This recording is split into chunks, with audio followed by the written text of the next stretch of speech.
You thought I was feeling you? I am. And I want to treat you like a king. What's up? Oh my God! Wow!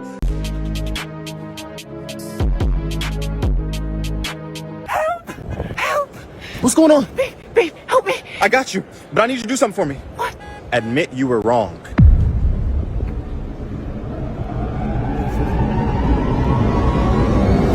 Never. See, I knew it. I knew it. What is a woman? What is it? That's a stupid question, dude. That's a dumb question. What is a woman? It's not a trick question. What is a woman? Who identifies as a woman? You can't answer the question with the question. Identifies as a woman. Yeah, define the woman without saying woman. It's a social role. Does it even You're in college paying for an education. What is a woman? How about you talk to someone with media training, huh? How about you talk to someone You who don't need media training. It's not a trick. Well, yeah, What media is a training. woman? Someone who identifies as a woman. You can't answer the question with the... What are you talking about? It's the college kids of America going hundreds of thousands of dollars into debt who think it's a trick question when you ask them what a woman is. Right, this guy summed it up in the most simple way possible. What is an oven? Something called an oven. That's how dumb this question really is. And she even said that at the beginning. It's a stupid fucking question, to quote her. Now, yeah, she's right. It is a stupid question, but the reason you're getting asked that is because people like her are denying the truth. They don't want to look at the facts. They want to live in a delusion. So we're now having to ask them these questions, and they don't like the question because they can't answer it. Unless you answer truthfully, but then it goes against your agenda. This is the whole problem. They are the cause of the problem. Look, what is 2 plus 2? This is what they would answer. It's what 2 plus 2 equals. Right, that's their logic. Non-existent. Yeah, when did Hazel decide that she was no longer going to be a girl? Hazel decided that they were non-binary when they were about 4. That's cap. I accuse you of capping. They had been exploring gender before that, trying on different pronouns, experimenting with different names. But they picked they, them pronouns and chose the name Hazel when they were 4 Ari, years old. I have a 7-year-old daughter. When she was 4 years old, her main decision of the day was whether to watch Peppa Pig or Frozen. She had not a clue what about gender identity or non-binary or any of this stuff. And I put it to you that this wasn't Hazel's idea, was it? This was your idea. You decided that Hazel had gender issues that she needed to address, and you persuaded your daughter that she was no longer to be a girl. Look at the eyes. That is some crazy eyes. You can look at them eyes and know that there's something not right there. The eyes, Chico. They never lie. I've objected to it most of my life, to the whole pride thing, mainly on taste grounds, it has to be said. I don't begrudge anyone having a party. I do begrudge people mistaking their sexuality for some massively important signifier, which demands that other people then not just respect them, but pay them some special dues. And actually, in actual fact, you could see this. So I've stumbled across Pride a couple of times in my time. I've never gone, but I've stumbled across it a few times. And one of the things is, on a simple matter of aesthetics, a taste that I deeply dislike, is seeing a bunch of disco gays on top of a bus waving to the public as if they're celebrities. Sorry, love, you're not a celebrity, you're just gay. Perfect. That's all. And you shouldn't treat the general public as your audience, waiting for them to celebrate the magnificent, wonderful you. So I think there's just this nasty narcissism at the heart of this. And I've got no time for it. Yeah, so this guy's actually gay himself, but you wouldn't really know it because he doesn't make it his whole personality, which is how it should be, because realistically, it's not that big of a deal. No one cares. Most people judge other people based on their actions, and that's how it is. But this group of people, they want to force it down your throat. They want to get aggressive. They want to act entitled, and when you call them out on their behaviour, they try and say, oh, you're only doing that because I'm gay. No, we're not. No one really cares about that. You're just being in everyone's face about it. Because like he said, they're all narcissistic. They love the attention. They think they're the main characters. They think the world revolves around them, and if you don't accommodate them, then you're the problem, even though they're the minority. I've said it before, a lot of these people definitely didn't get enough attention growing up, and that's why they're so desperate for attention now. And also a lot of them, I'm gonna guess, didn't really fit in anywhere growing up, and they probably struggled like going to school and things like that, to the point where like this whole community, they've clung onto it because it's literally all they've got. Their whole personality is either their sexuality or their pronouns. Take that away from them and there's nothing left.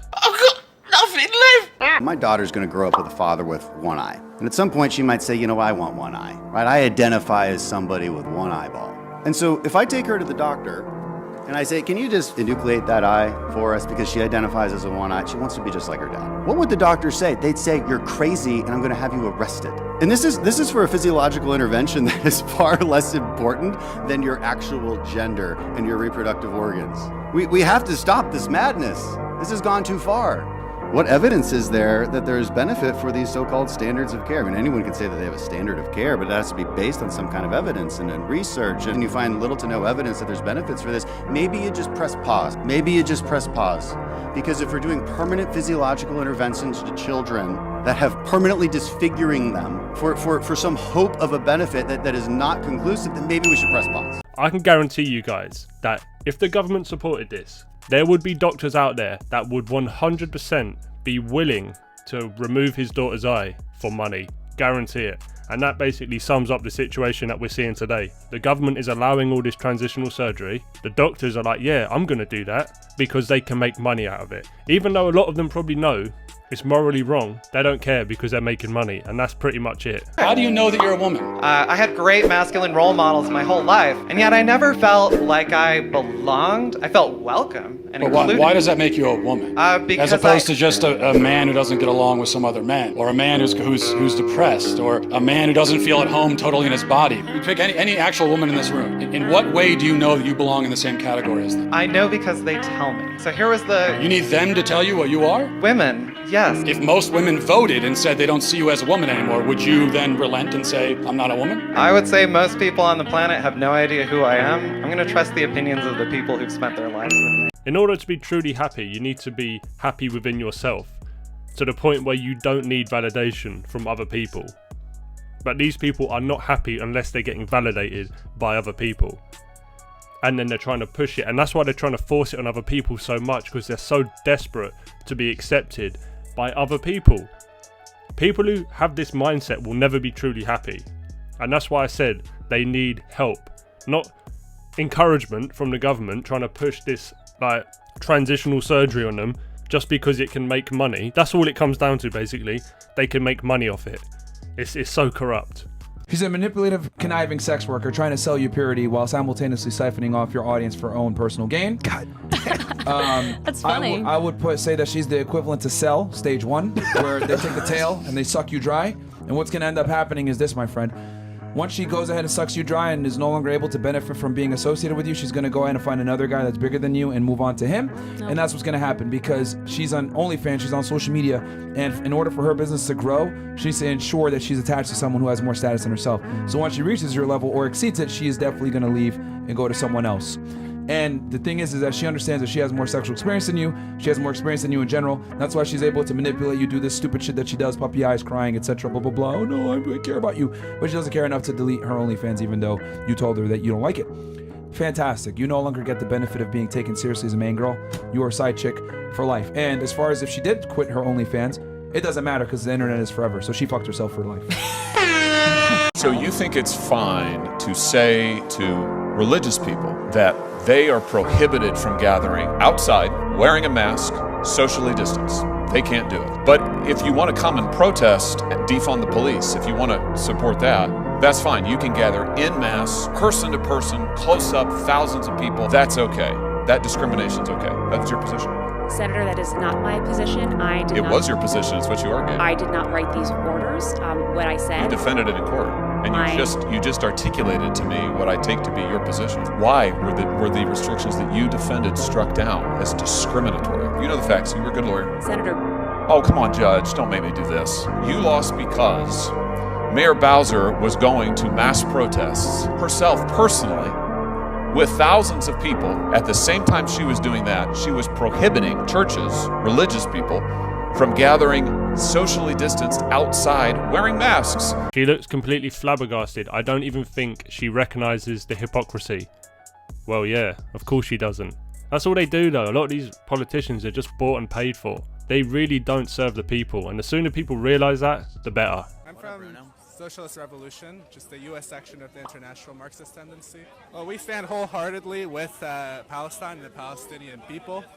We believe they have every right to resist. They're occupiers, they're colonizers. What would be the solution to the conflict in Gaza? Well, from here in the U.S., our job is basically to overthrow the U.S. ruling class through a socialist revolution, because they give tons of military aid to Israel, and that keeps Israel strong. And not just the U.S., right? Britain, Germany, France. So in the West, our job is basically to fight against our ruling classes and establish governments that are not helpful to Israel. Should we overthrow the Gazan government since it's Hamas? Yes, we should. What would you say for the people that come here that are pro-Hamas? I understand where they're coming from, right? The Palestinians are being brutalized so bad, and Hamas is right now the only person fighting, the only organization fighting back. They want to kill all Jews. It's in their charter.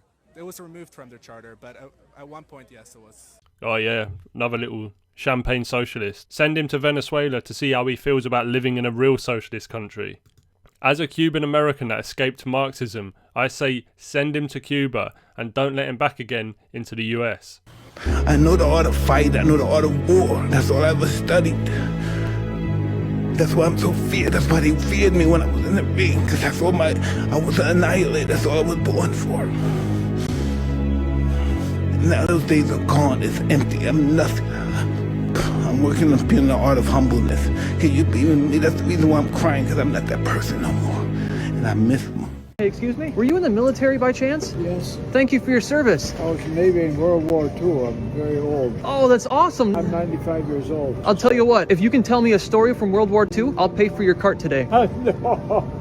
No, you don't have to do that. No, I want to. First time I ever went out to sea, I got so seasick I thought I was going to die. After that, everything was okay, and I was aboard ship for quite a while, and then I was on the island of Guam for about a year. Some guys they found 10 years after the war ended. They hid themselves, and they didn't know the war was over. Wow, 10 years? Thank you so much for talking to me. You don't have to buy anything for me. But I know you were going to do me a favor, but you don't have to do that. I'll give you a gift card then. Oh, I already got a free gift card from you here. What'd you say your name was? Jim. Jim? Josh. Josh, good to meet you. I might go give it to somebody else in the store in honor of Jim. Thanks, Josh. Excuse me, sir? That guy over there, Jim, gave me a gift card? That old guy with a hat? Yep. Maybe I'll give it to somebody else. Probably worth 20 bucks or something. Alright, that's it for today's video, guys. I'm trying to leave the videos on like a positive note, because 10 minutes of this, you watch it and you're like, what the fuck is going on with the world? But it just goes to show you, that's not all bad. So anyway, that's it for today's video. Make sure you like, share and subscribe, and I'll see you on the next one. Peace.